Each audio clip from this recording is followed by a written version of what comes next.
elegance. She's got rhythm, the Renault Dauphine. And she's got everything the way you like it. She's got rhythm, the Renault Dauphine. She goes with an even flow. That's aerostable suspension. See how she hugs the road. No wonder she gets the attention.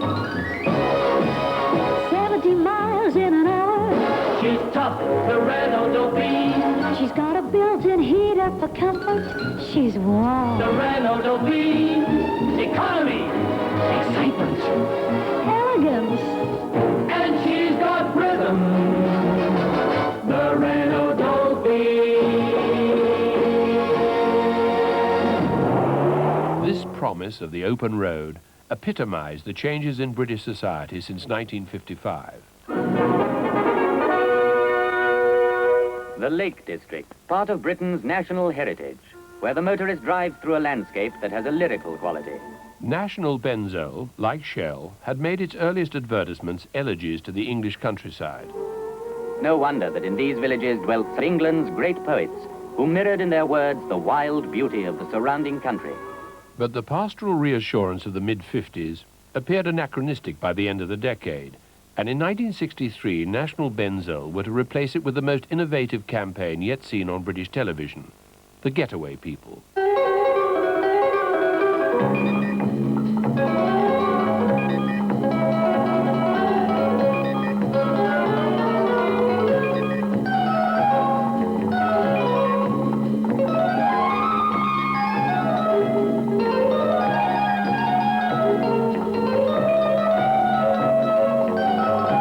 Getaway People get super national.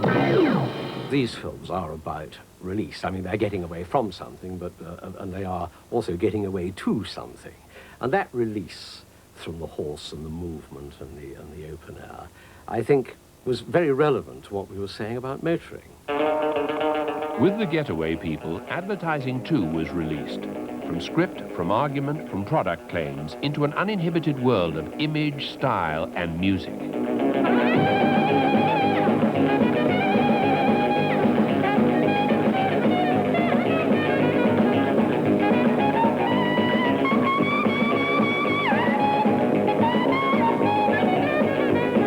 National had invented a new advertising language.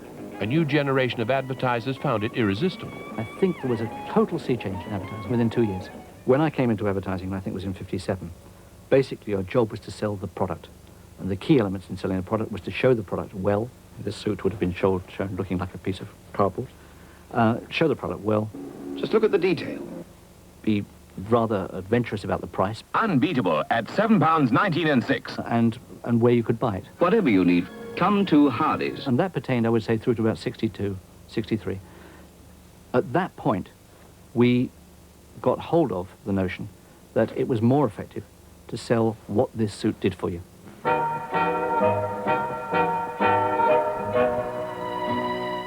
That became really the message. And it went right across the spectrum of advertising. The most interesting campaign, although it was a failure as a campaign, was the Strand cigarette campaign, which was the first time the cigarette sold mood, not price.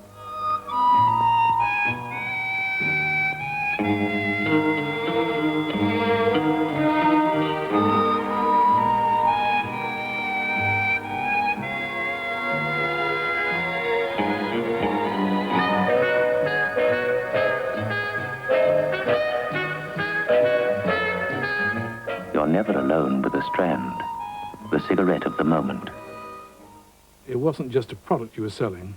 The product had a promise. The product had an image and a universe to it, and what you had to do was to find out what that image was.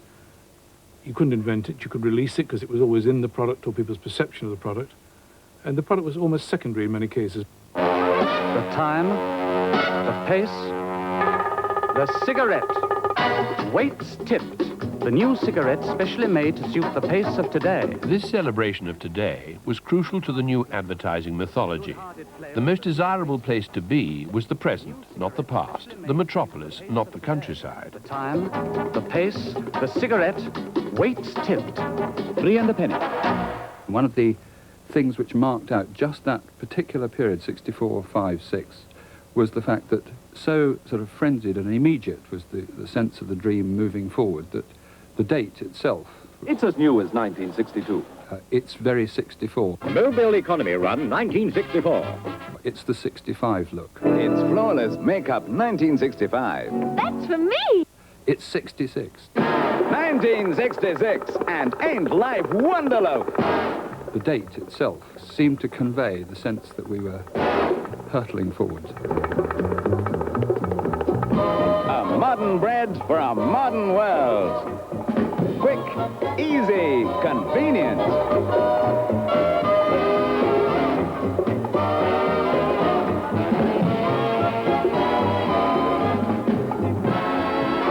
And good. Very good. Great bread, great life. Ain't life wonderful? Even the mundane must be made exciting. Nothing can be just allowed to lie there on the screen. It's all got to be wonderful. It's all got to be new. It's all got to be improved. It's all going to have to do something for it, or why would these people who are innovators, investors in change, why would they bother?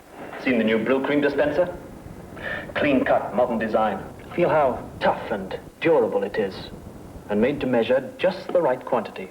Now, if you're still using this old-style glass dispenser, we'd like you to change to the new one, as the old glass refill is not being made anymore. Get yours today, but hurry. Everything had to be new. If it was new, it was good. If it was old, on the whole, it was bad, it was outmoded, it was obsolete, it was inefficient, it was, labour-intensive, it was effort, and it was all the things which the dream was liberating us from. So it's new became the sacred mantra. New Quicks. New job. New bird's eye cheeseburger. New challenge. New flip-flavored ice cream. New worlds to conquer. A new experience. And brand new breath. Every time you brush. In this new, disposable, fast-cut whirl of 60s advertising, the danger was it all looked the same.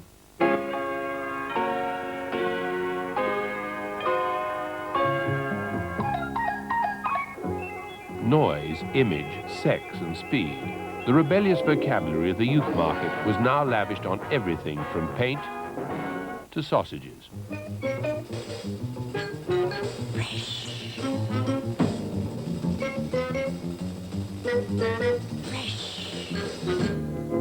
Even those brands whose very essence was a sense of tradition now tried to fly the flag according to new rules.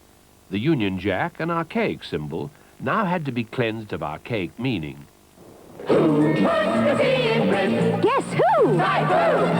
Let's have the tea of Britain. That's nice. Thank you! Typhoon puts the tea in Britain. Typhoon! A Mars a day helps you work, rest, and play. Mars were far more conservative. But though they'd always sold themselves as a national institution, an essential and reliable part of everyday life, they were now careful to pay lip service to the new. Some things, like the changing of the guard, are part of our way of life, yet still new, exciting every time. Mars bars are like that. It was a bizarre and almost paradoxical recipe, nourishing but exciting, historic but modern, dependable but full of new surprises. The good food value of a Mars. Familiar, part of our way of life, eaten every day, and new and exciting every time. Mars. London, whose mellowed bricks and weathered stone are cherished as monuments to the tradition of centuries.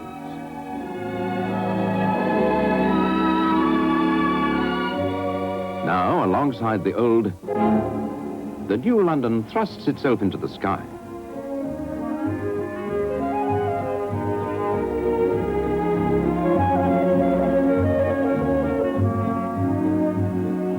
It's typical of Britain to preserve the best of the old whilst welcoming the best of the new. With cigarettes, too, there's the new way. The identification of a new cigarette with modern architecture was strangely apt. Both seemed new and exciting at the time, but within a few years both were judged high on the list of society's ills. Well, of course, both the product, cigarettes, and the the context with which it's supposedly sharing these wonderful, new, bright, gleaming, scintillating values, i.e. the skyscraper, have both gone completely out of fashion. I mean, cigarette advertising was banned not long afterwards. And in 1968, a high-rise building, Ronan Point, actually started to fall down. Now, that was the emblematic point at which the whole dream of modernism, the dream of the skyscrapers, began to go wrong. That's the time when people said, hang on, this isn't the way forward. Are we all living under greater pressure than ever before?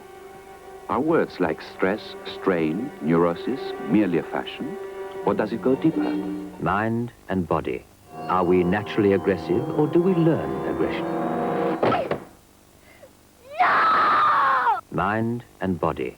Sex appeal. What is it? Have you got it? Mind and body.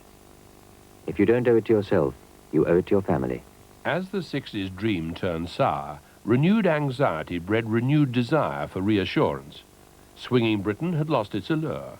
Consumers were now receptive to a simpler global message. I'd like to buy the world a home and furnish it with love. Grow apple trees and honey bees and snow white turtle doves.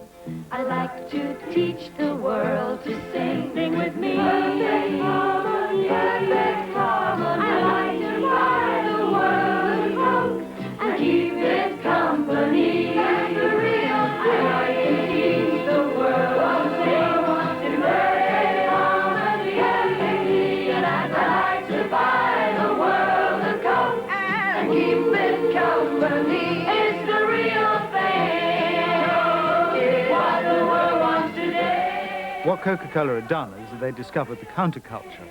And the values of the counterculture were curiously anti-capitalist. That is to say, they were communitarian, they were vegetarian, they were global in the sense that we all lived in one world of peace and harmony. Of course, that peace and harmony was defended by the American dollar and the American fleet and the American troops in Vietnam and all that sort of thing. And what that advertisement is actually saying is that the whole world, that is to say the free world, the Western world, has now become dominated by Coca-Cola civilization. Wouldn't it be great if we could have a festival for the whole world? What Coca-Cola had mastered was the big claim and the wide embrace. By suggesting we were all members of a global family, Coke tapped emotional and spiritual yearnings, still more powerful than people's individual desires. More potent even than I want was I belong. But though few brands could match Coke's global market, they could copy Coke's hymn to happiness. The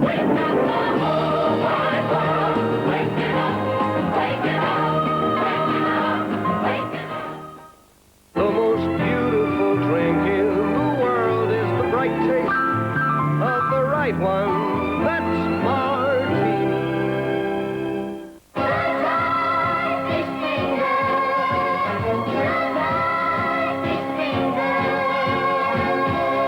They're the ones.